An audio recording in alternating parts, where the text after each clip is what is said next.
Welcome to this very special City Council meeting called on the 10th of December at 3 o'clock. We will call this meeting to order, and we'll start off with any public comment. Is there any public comment to be offered today? With no public comment, we will move into the emergency agenda. And the emergency agenda 3A is first and final reading of an emergency ordinance allowing the award of no-bid contracts for the emergency repair of a 24-inch sewer line break located between Magdalene Street and Oak Street under the Houston Hart Expressway and amending the budget to allocate funding for such contracts. Who's presenting? Allison? It'll be me. I was just going to provide y'all with a brief update of the events that have occurred and where we are at right now. Yesterday morning, our city crews were notified of some manholes backing up.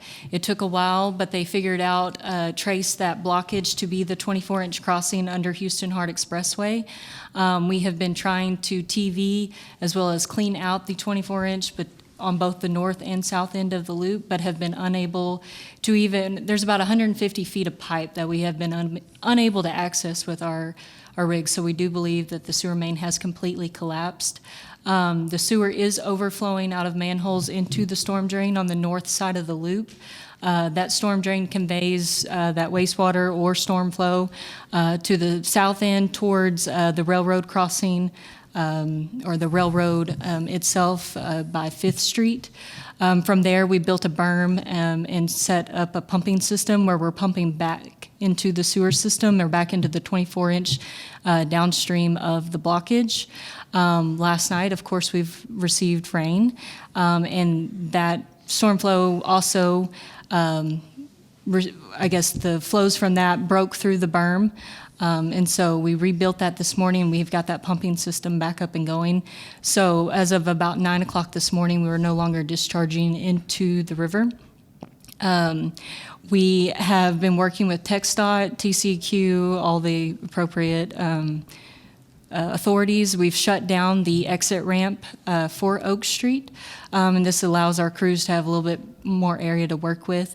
We just started excavating the hole near the loop, I guess about 2 hours ago. We're working on getting a formal bypass pumping system in place so that we are no longer discharging into the storm drain system and using that to convey the sewer back to our 24-inch, and hopefully we'll have that start to get putting in place this evening. And I'll be happy to answer any specific questions y'all have. Do I have questions from council? Billy? Allison, my question is, with this being a sewer break, was there any seepage into the river that would impact our clean water? So this discharge is near the police station of the Concho River. This is downstream of, it's actually downstream of any intake of our water treatment facility. We currently are treating OHIV water and not Concho River water, but even if we were treating the river water, this is downstream of what that would be. Okay.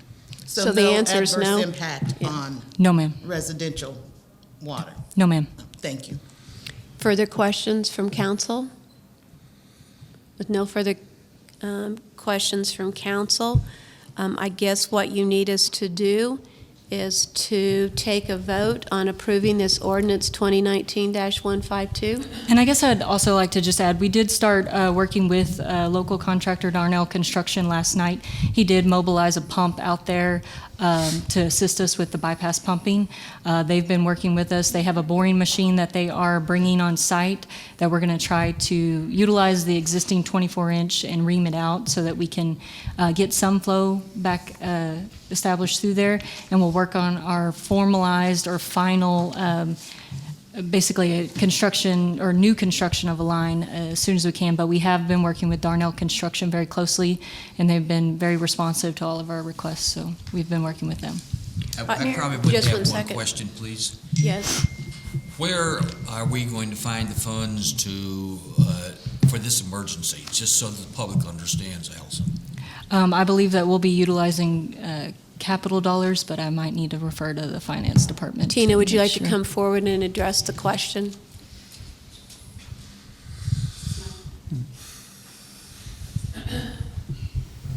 Allison has been able to build up a bit of a fund balance in her capital project fund, Fund 520, through savings in prior years, and we've saved that money up intentionally to have a fund balance in case of these types of emergencies. What is the fund balance? It is, let me open up my blue book.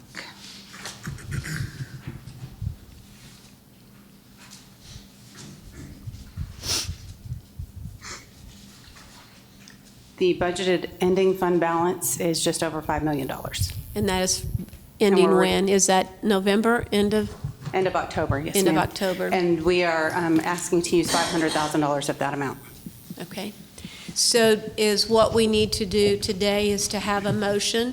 Mayor, I had a question. Yes. Lucy? Allison, what's the time frame that we're talking about for this project? Right now, we're still trying to mitigate the flow. Once we get the flow off of the area that's been impacted or is collapsed, we'll have a better idea of timeline, and especially once they mobilize that boring machine out there. We really haven't been able to lay eyes or basically get a feel for the collapsed area and how much of the line is collapsed.